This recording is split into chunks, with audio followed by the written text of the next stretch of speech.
రాజకీయ పార్టీల మధ్య, నాయకుల మధ్య ఆ మాటల తీరు చూస్తూ ఉంటే తెలంగాణ సభ్య సమాజం తలదించుకొని సిగ్గుతో తలదించుకుంటా ఉంది.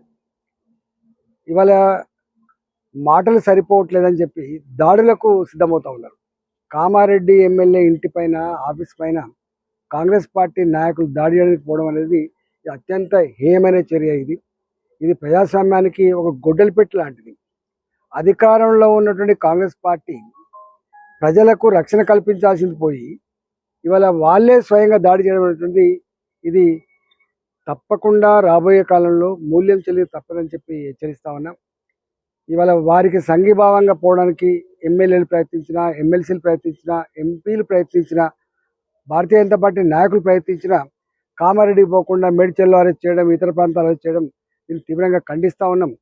నాలాంటి వాడు 25 ఏళ్ళుగా రాజకీయాల్లో ఉన్నాం. ఎప్పుడు కూడా చీటికి మాటికి హౌస్ అరెస్ట్ల పేరిట చేయడం ఎప్పుడు జరగలేదు. పోయినసారి కేసీఆర్ ఇదే పని చేసిండు, రేవంత్ రెడ్డి సర్కార్ కూడా ఇదే పని చేస్తుంది.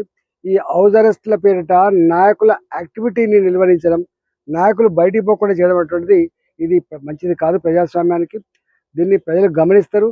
తప్పకుండా సందర్భం వచ్చినాడు మూల్యం చెల్లించక తప్పదని చెప్పి రేవంత్ రెడ్డి సర్కార్ని హెచ్చరిస్తా ఉన్నాం.